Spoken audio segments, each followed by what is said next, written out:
তা না, এই মুহূর্তে কোথায় রয়েছেন ময়ূক বিশ্বাস?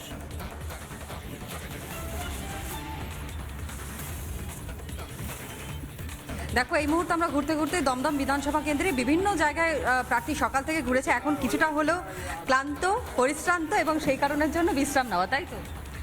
এর থামার কোনো ব্যাপার নেই, পথ চলা তো চলবেই এখানে দাঁড়িয়ে, তাও হচ্ছে কিছুক্ষণের মধ্যে যেটুকু বিরতি হয় সেটুকুই। সকাল থেকে খাওয়া দাওয়া কি চলছে, নাকি একেবারে না খেয়ে খালি দৌড়ে চলেছে? লড়াইটা মারাত্মক বড় লড়াই নিঃসন্দেহে, সেই কারণে এটা তো চলবেই।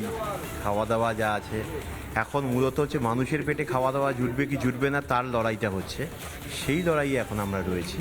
এবং সেক্ষেত্রে দাঁড়িয়ে আমাদের নিজের জন্য ছোট ছোট জিনিস আমাদের ভুলে যেতে হবে।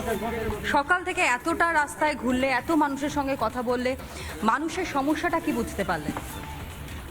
দেখুন, আপনাদের সঙ্গে অনেকক্ষণ ধরে কথা হচ্ছিল, দেখতেই পাচ্ছেন এই দমদমের মানুষের অনেকগুলো সমস্যা।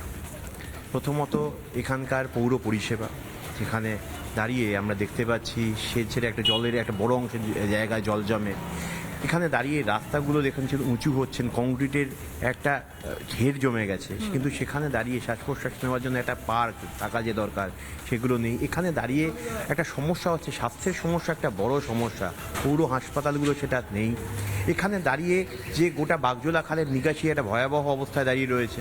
এখানকার প্রান্তিক গরিব মানুষের ছেলেমেয়েরা, মধ্যবিত্ত মানুষের ছেলেমেয়েরা যে স্কুলগুলোতে পড়তে যেত, সেই স্কুলগুলো বন্ধ হয়ে যাওয়ার মুখে অথবা হচ্ছে বন্ধ হয়ে গেছে। এই অবস্থায় শিক্ষামন্ত্রীর কেন্দ্রেই এই অবস্থা দেখতে পাচ্ছেন। যে স্কুলগুলো বন্ধ রয়েছে সেগুলো কি খুলবে যদি তোমাদেরকে জিতিয়ে আনে?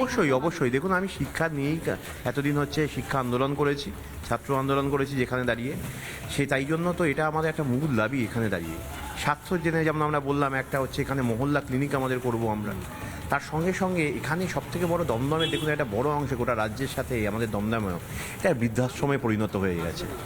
এবং এই যে বৃদ্ধাশ্রমে যারা আমরা পরিণত হয়েছে, তার ইয়াং জেনারেশন কোথায়? তারা হচ্ছে ভিন রাজ্যে চলে যাচ্ছে। দেখুন, দুটো জিনিস হচ্ছে এখানে দাঁড়িয়ে, যেই এই মধ্যবিত্ত পাড়া যেগুলো রয়েছে সেখানকার হোয়াইট কলার জবের জন্য আপনারা যদি খোঁজ নেন তাহলেই দেখতে পাবেন তারা অন্য রাজ্যে চলে গেছে কাজ করতে বা অন্য জায়গায় রয়েছে কাজ করতে।